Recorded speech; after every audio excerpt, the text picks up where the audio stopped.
बात पड़ी है, कोई सुनने वाला नहीं है। पर सबसे गंभीर बात तो ये, हमारी माताएं बहनें भी आई हुई हैं। ये लाडली बहना योजना के दम पर ये चुनाव जीत कर आए थे। इनने किसान को ठगा, व्यापारी को ठगा, आम आदमी को ठगा। मध्य प्रदेश में ऐसा कोई सगा नहीं जिसे भाजपा ने ठगा नहीं, पर इनने लाडली बहनों को भी नहीं छोड़ा। ये बहनें आज हमारे बीच में आई हैं। इनको 1250 रुपया मिल रहा है। इनको 3000 देने का वादा किया था।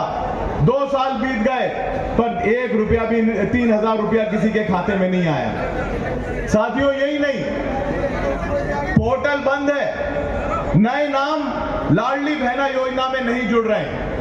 नए नाम जो जुड़ने चाहिए थे, जो हमारी बहनें 22 साल की हो रही हैं, उनको लाडली बहना योजना का लाभ 2 वर्ष से नहीं मिला है। उस योजना का लाभ नहीं मिला जिस योजना के दम पर भारतीय जनता पार्टी मध्य प्रदेश में जीतकर आई थी। कि आज भारतीय जनता पार्टी राजगढ़ में बौखलाई हुई है। कभी पोस्टर फाड़ती है, कभी हमारे 2-4 भाई नेताओं ने मालवी में कोई बात कही, उसको तोड़ मरोड़ कर प्रस्तुत करती है। मैं ये आपसे कहना चाहता हूं, ये भाजपा के लोग जो बौखलाए हैं, वो क्यों बौखलाए हैं? ये मंच गवाह है, ये कार्यकर्ताओं का जन सैलाब गवाह है। ये इसलिए बौखलाए हैं कि कांग्रेस में यहाँ एकता है, एक मुट्ठी में कांग्रेस बंधी हुई है और लड़ने के लिए तैयार है। तो मेरा ये निवेदन है, आदरणीय हरीश जी, आज जो ये फौज खड़ी है, ये प्योर घी की है, 100 टन खरा माल है। इसमें मिलावट की कोई संभावना नहीं है। और ये जो मिलावट के बिना का माल है, इसका आप साथ दे दो जीतू भाई।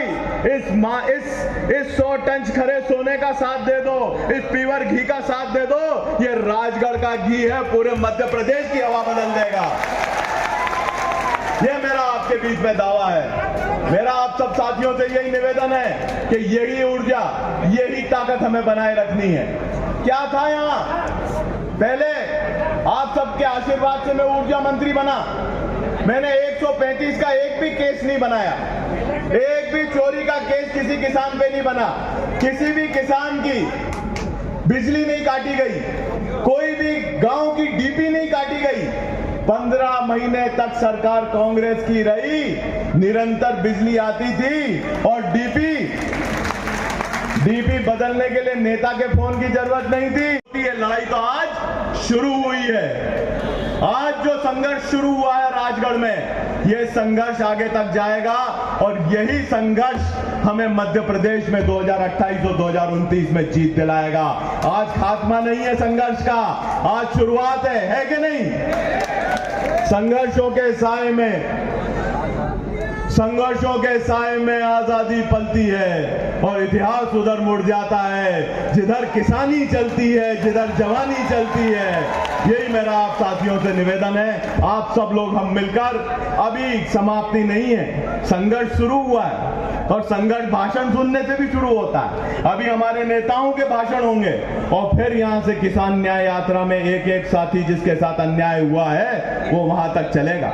एक बात और है, आखिरी में कह दूं, जरूरी है, इसलिए कांग्रेस के मानसिकता वाले परिवारों के साथ आज अत्याचार हो रहा है, उनको दबाया जा रहा है। कांग्रेस के कार्यकर्ताओं के ऊपर केस बनाए जाते हैं, उनके व्यवसायों को प्रभावित किया जाता है, यहां तक कि कांग्रेस की विचारधारा के शिक्षकों के ट्रांसफर किए जाते हैं कि नहीं किए जाते हैं?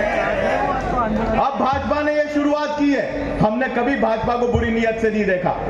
कमलनाथ जी की सरकार थी, शिक्षकों के ट्रांसफर की इतनी बढ़िया नीति बनी थी कि बिना किसी की चिट्ठी के, बिना किसी के टेलीफोन पे जो लोग काम कर रहे थे, हमारे जीरापुर के एक नेताजी हैं, 50 साल से भाजपा का काम करते, उनके पिताजी विधायक भी रह गए।